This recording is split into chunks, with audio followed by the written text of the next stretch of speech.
Good morning class. Welcome to the online classes for physics of class 11, that is mechanical properties of the solid, in which today we will be seeing the last topics of this chapter. That is, first thing here you can see the heading that some other elastic effects, means we have already seen that deforming elastic effects and the elastomers and the plasticity of an plasticity behavior and inelastic behavior of different elements.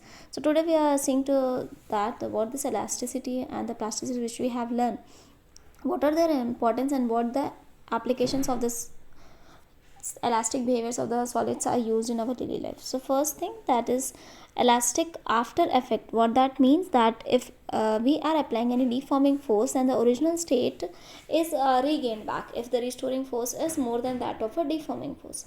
So when the bodies return to their original state even after the removal of that deforming force, that means their elasticity is good, right? That means they are good in the elastic behavior. So after the removal also they get regained back its original state in seconds, means in the less time they get back regained to its original state. Similarly, if there is delay in this regaining this original state after the removal of the deforming force, that means there is some effect after the removal of the deforming force also. And if we talk about the plastic behaviors of solids, then if the deforming force is applied and if it's after removal of that plastic's deforming force, then what will happen, that it cannot regain back its original size and shape. So this is what the delay in the regaining back, so delay time is there if it is in regaining its original size and the shape. Then on the removal of the deforming force also, then that effect is said to be the elastic after effect.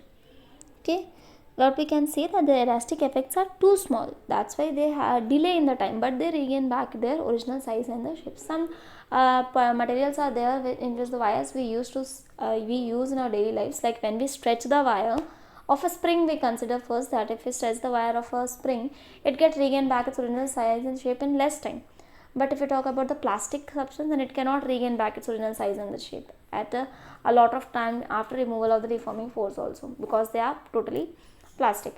And if we talk about this elastic after effect of the body, that means after the removal of the deforming force, they get regained, but they take too much time to regain back its original size and the shape. So there is a delay in regaining its size and shape. This is what the elastic after effort means.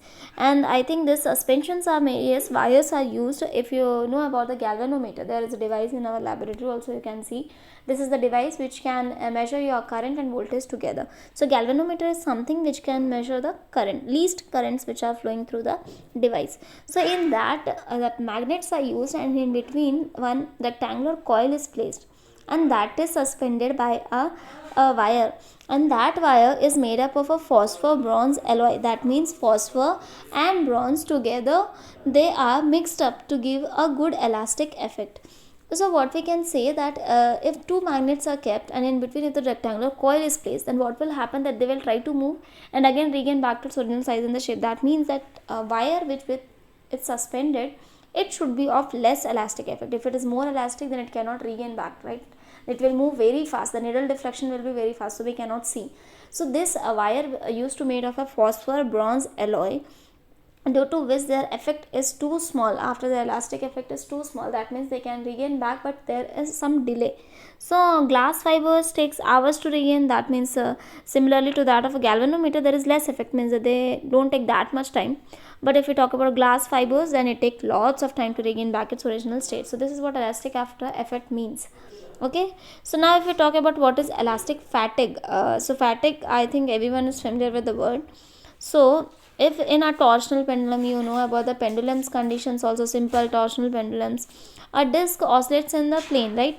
So this elastic twist is there in the wire, and that means this elastic twist, what it will do, it will try to regain back its original size and the shapes. So provides the restoring torque. Torque means what, that is the couple of the force acting on a body. So both the forces, they are trying to just regain back its original size and the shape. So these couple of forces together are considered as a restoring torque, which are trying to regain its original condition. So during this torsional vibration, means there is a twist in the wires of the suspensions. So these twists are, there is a delay something. So this delay was taken as an elastic fatigue.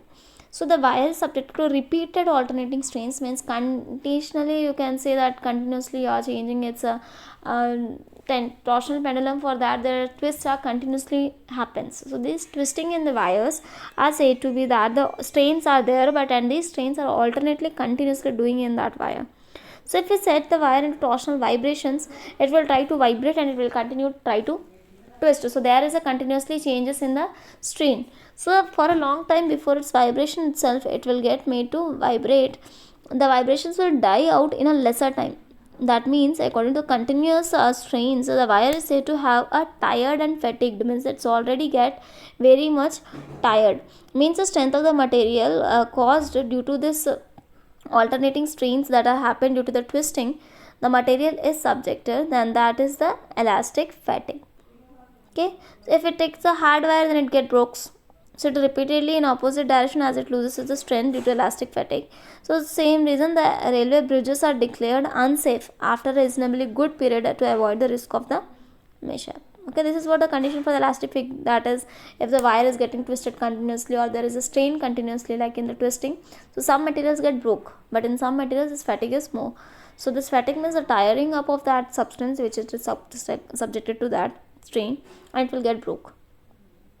So elastic hysteresis means, like hysteresis, we know that stress and strain curve is there.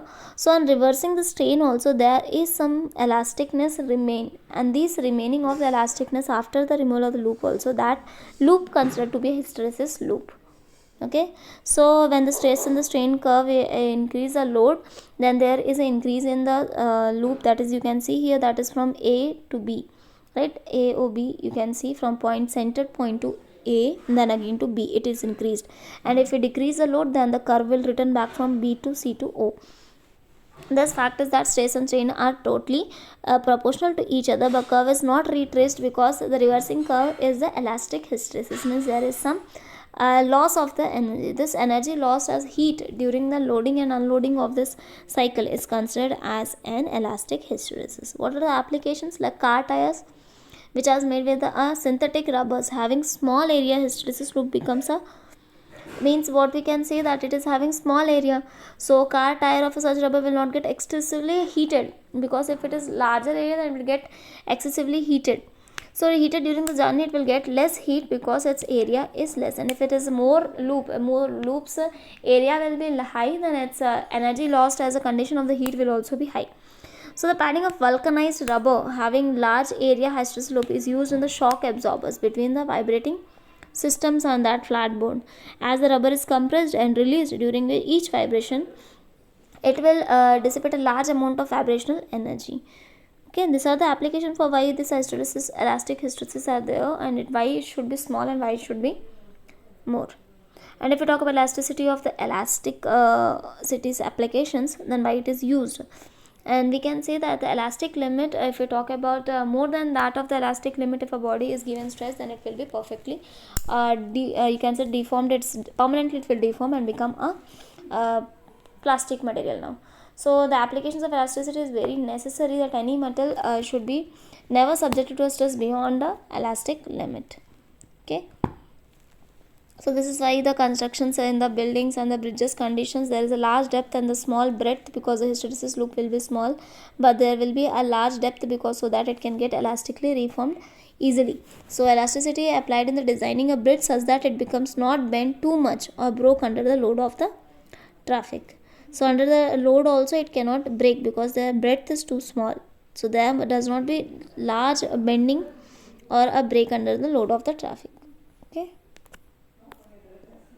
So this is kind of the bending of the roads. Bending can be reduced by using a material with a large Young modulus. If there is a Y, that is the modulus of elasticity is large, then it cannot bend easily. So bending will be reduced. So depression can be decreased if effectively then increasing the depth and then the breadth. If the breadth is less and the depth is more, then it will be not easily breakable. And this bending of these objects are more than its elastic limit is said to be buckling. So that top one's word is considered as a buckling, that bending is done by the traffic or any of the load. If it is given, then the bending is used to be done, that bending is considered as a buckling. Now elastic potential energy, we know that of a stretched wire. Why is saying that stretched wire means whenever we are able to stretch a wire, then there is a positive force, and applied force is applied, the internal forces is increased, right? When we used to stretch also, then that after removal of the deforming force also, the body used to regain its original size and the shape. So work done in stretching the wire is always considered to be in the stored in as a elastic potential energies. They oppose the change, that when we are trying to change its size and the shape, they oppose it because they want to regain its original conditions. So work has to be done that against this restoring forces. Whatever the restoring force is acting on it, where the work done always has to be done against it, so that it can regain its original size and the shape. So this work done against the opposite force is considered as its potential energy. So every energy or the work done is stored in the form of the potential energy in stretching a wire. So the force can be given as the internal force, that to increase in the length, that is the stretching force will be considered as to increase in the length. So the force will be F by 2. And if we talk about work done, then force into displacement. So what the displacing will be, that is del L. And if you talk about work done, then it will be conserved in the form of potential energy. So it is given as U is equals to F into del L, but F is considered as half F because total force and acting on it will be considered as F by 2. And this force is a stretching force. And if you talk about increase in length, then it is del L. To change this del L into strain, we know that upon L should be there, original length should be there. So on multiplying and dividing it by original length, and to change this stretching force into the stress, then area should be multiplied and divided. So on multiplying and divided by A and L, we get that force upon area will be considered as stress. On taking del L upon L, it will be length, that is strain. Change in the length will be considered as strain. And this area into length will be its volume, that means volume. So the volume and its change in length and the stress together, what we can say, that per unit volume of the air is considered as its density. So the potential energy will be considered as half stress into strain. This is what the formula for the potential energy of an elastic spring. So stretched wire will have the potential energy in the form of stress into strain into the volume of wire, or we can say stretching force into its displacement, or we can say the half into Young's modulus into strain square. So these are the kinds of the formulas for the stretching of the or the increase in the length of the wire due to the potential energy. Okay. So Poisson's ratio, what we can say, when the wire is loaded with some mass, then there is a strain produced in the force of that, due to that force applied by the load on that wire. So this longitudinal strain that is produced in that particular direction of the force is considered as its lateral strain, and the change in the length will be considered as a longitudinal strain. So that is perpendicular direction, means there is a change in the width, that will be considered as its lateral strain. And if we talk about its change in length, then it is considered as a longitudinal strain. And the ratio of this longitudinal strain and the lateral strain will be considered as Poisson's ratio. And Poisson's ratio is indicated with the letter sigma, and sigma will be considered as its Poisson's ratio, that is constant, and it will be given as lateral strain upon the longitudinal strain. So lateral strain, that is change in its area, that means the diameter's change. And if you talk about longitudinal strain, that means it will be the change in the length. So if you are trying to stretch any rubber, what does it mean? That you are increasing its length, but its diameter is decreasing because it's getting thin when we are just increasing its length. So increase in the length will try to change its diameter or its area. So there is decrease in the diameter and it will be increase in the length. Or if you are compressing it, then there are decrease in the length and increase in the diameter. So we can take this decrease in the diameter and increase in the length. So D will be taken as negative. So sigma is equals to minus del D by D upon del L by L. So this is Poisson's ratio, is the ratio of the two strains, so it will be having no units and no dimensions. So here you can see some numericals that determine the Poisson's ratio, the material whose volume remains constant under an external normal force. Means we already know that Poisson's ratio is given as a ratio of that change in the volume, or that means change in the diameter upon change in the length. So it's already given that change in the length is not there, but volume of the wire remains constant. Means what is the wire's volume? It will be same as that of a cylinder. So it will be pi r square h. If we consider the length of the wire as L, then it will be pi r square L. But we have seen that taking this f dx, because this volumes change since it is remained constant, so the force will be also constant, so it will be 0. And if you talk about the force, then it will be f dx na, so it will become 0 if the volume is constant. But if you on differentiating this equation pi r square l, you will get 2r pi l. If you talk about d, then 4 will be extra. So on differentiating this, you will be getting d, that is change in the del d by d, that is change in its diameter, so that's why we have differentiated it. And del l by l, it's not given, but we know that the change in the diameter is similar to that of the change in the length of its wire. Okay, so this is kind of numericals which can be used for this longitudinal strain and the lateral strains.